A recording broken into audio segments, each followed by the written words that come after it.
अस्सलामुअलैकुम स्टूडेंट्स, उम्मीद है कि आप सब खैरियत से होंगे। बेटा आज हम जोग्राफिया का यूनिट नंबर 5 स्टार्ट करेंगे।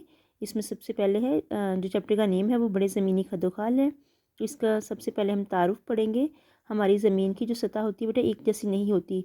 इस पर मुख्तलिफ़ किस्म के नकूश जो है पहाड़ों की सूरत में कहीं पर बहुत बुलंद होते हैं और कहीं बाज़ औक़ात हमें बहुत दूर से दिखाई देते हैं। और कुछ नकूश जो होते हैं पहाड़ों की तरह बुलंद तो होते हैं मगर ऊपर से मैदानों की तरह वो हमवार भी होते हैं और हमें जो है वो सतह मुर्तफ़ा की सूरत में नज़र आते हैं। कुछ बिल्कुल मैदानों की तरह हमवार होते हैं और इसी तरह से समंदर का फ़र्श भी ऊंचे नीचे नकूश जो है उस पर मुश्तमिल होता है। ज़मीनी नकूश जो है बेटा उसको दो किस्म की क़ुव्वतों से मार से वजूद में आते हैं। तो यहाँ पे आप क्वेश्चन राइट करेंगे कि ज़मीनी नकूश कितनी किस्म की क़ुव्वतों से मार से वजूद में आते हैं। तो बेटा सबसे फर्स्ट में है ज़मीन की अंदरूनी क़ुव्वतें और सेकंड है ज़मीन की बैरूनी क़ुव्वतें।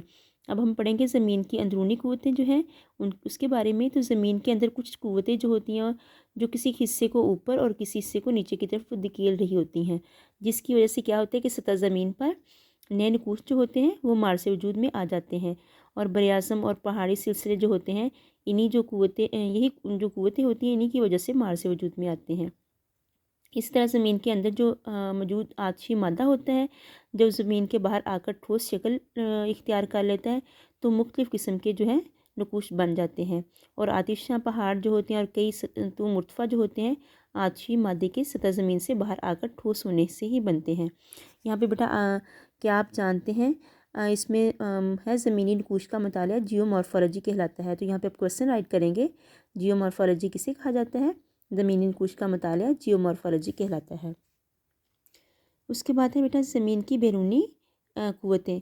तो मुजस्मा साज जो है बेटा मुजस्मा बनाते वक्त अपने औज़ारों से ज़रब लगाकर एक चट्टान जो होती है उसको तराश खराश करता है और मुख्तलिफ़ किस्म के नकूश जो है वो उभारता है। इस तरह से जब भी कोई नक्श ज़मीन की अंदरूनी क़ुव्वतों की वजह से सतह ज़मीन के ऊपर उभरता है तो इससे क्या होता है कि हवा, दरिया, ग्लेशियर और समुद्री लहरें भी एक जो है मुजस्मा साज के औज़ारों की तरह इसे भी तराश खराश करता है और नए नकूश को जो है वो उभारता है या नए नकूश उभर आते हैं। ये ज़मीन की बैरूनी क़ुव्वतें होती हैं।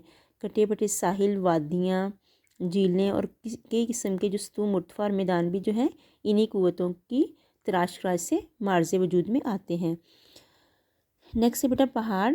तो यहाँ पे क्वेश्चन राइट करें पहाड़ किसे कहते हैं। पहाड़ एक ऐसा बड़ा नक्श होता है जो कि इर्द गिर्द की सतह से बुलंद होता है और इसकी सतह ज़्यादातर जो है ढलानदार होती है। पहाड़ों की इकसाम कितनी हैं। तो बेटा पहाड़ों की 3 इकसाम हैं। यहाँ पे आप दिलचस्प मालूमात में है कि ज़मीन पर सबसे पुराने पहाड़ आज से तकरीबन 400 मिलियन साल पहले मार्स से वजूद में आए। इन्हें कलदूनी पहाड़ कहते हैं। तो बेटा यहाँ पे आप क्वेश्चन राइट करेंगे कलदूनी पहाड़ किसे कहा जाता है।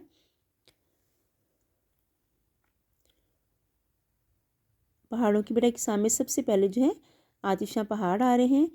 तो ज़मीन के अंदर जितना भी आतिशी मादा मौजूद होता है ज़मीन के अंदर वो हरकत करता रहता है और कभी कभी ये आतिशी मादा जो है ज़मीन में मौजूद जितनी भी शगाफ़ें होती हैं या फिर दरारें होती हैं उनमें से बाहर निकल आता है। कभी ये चट्टान की शक्ल इख्तियार कर लेता है और कभी पहाड़ की। इसे क्या कहते हैं, इसे आतिशा पहाड़ कहते हैं। तो बेटा यहाँ पे एक शॉर्ट क्वेश्चन राइट कर सकते हैं कि आतिशा पहाड़ किसे कहते हैं। इसके अंदर जो है चोटी तक एक तंग रास्ता बन जाता है जिससे क्या होता है कि लावा निकलता है। फ्यूजीजामा, क्राकटावा जो है, मेओन, एटना और कोटोपैक्सी जो है इसकी एग्जाम्पल्स हैं। उसके बाद है बेटा यहाँ पे क्वेश्चन आप राइट करेंगे दिलचस्प मालूमात में रिंग ऑफ फायर जो है। तो रिंग ऑफ फायर किसे कहते हैं। आतिशा पहाड़ों का सबसे बड़ा सिलसिला बहरुल काहिल के इर्द गिर्द एक दायरे की सूरत में फैला हुआ है जिसे रिंग ऑफ फायर कहते हैं। उसके बाद है बेटा मलफूफा पहाड़। तो माहरीन के मुताबिक ज़्यादातर पहाड़ जो है वो तैदा चट्टानों से मिलकर बने होती हैं जो निस्बतन नर्म चट्टानें होती हैं। और पहाड़ों के बनने के अमल के दौरान क्या होता है कि जब ज़मीन की अंदरूनी क़ुव्वतों ने इन चट्टानों पर दोनों तरफ से दबाव डाला होता है तो इसमें जो है वो खम पड़ जाता है और बाद में ज़मीन की अंदरूनी क़ुव्वतों ने इन्हें सतह ज़मीन से ऊपर की तरफ धकेल दिया होता है। हिमालय, एल्पस, राकीज़ और इंडीज़ मलफूफा पहाड़ों की एग्जाम्पल्स हैं। उसके बाद है बेटा ब्लॉकनुमा पहाड़। तो लकड़ी के तीन जो है वो यहाँ पे एग्जांपल्स के ज़रिए इसको वाज़ह किया गया है। आप डायग्राम भी देख रहे हैं यहाँ पे।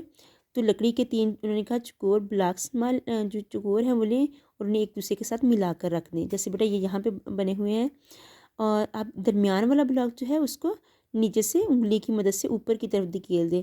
तीन ब्लॉक्स बेटा लें, उनमें से जो दरमियान वाला ब्लॉक है उसको फिंगर की मदद से थोड़ा सा ऊपर की तरफ धकेलें और इर्द गिर्द वाले ब्लॉक से ऊंचा हो जाएगा। ब्लॉकनुमा पहाड़ भी इसी तरह जो है वो मार्स से वजूद में आते हैं।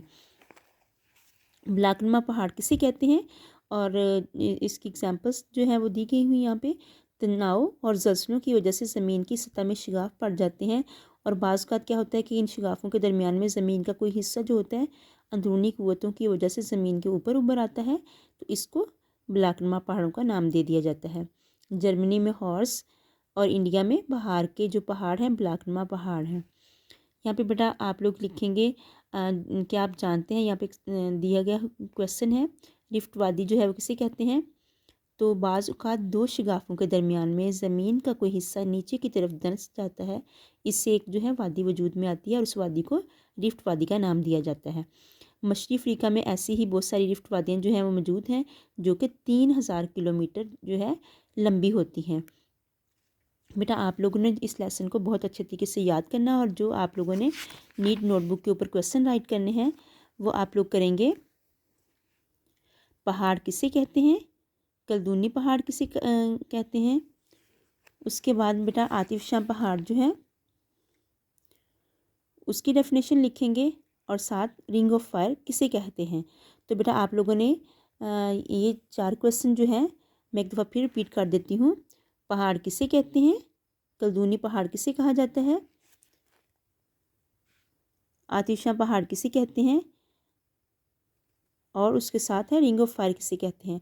तो बेटा ये आपने 4 शॉर्ट क्वेश्चन जो है अपनी नीट नोटबुक के ऊपर राइट करने हैं और सबसे पहले आपने क्या करना है कि ये क्वेश्चन राइट करने से पहले आप लोगों ने एक जो है फोल्डर बनाएंगे और फोल्डर बनाने के बाद जो है आप लोग काम स्टार्ट करेंगे। ठीक है बेटा, इस लेसन को आप अच्छे से याद कीजिएगा। टेक केयर एंड अल्लाह हाफिज़।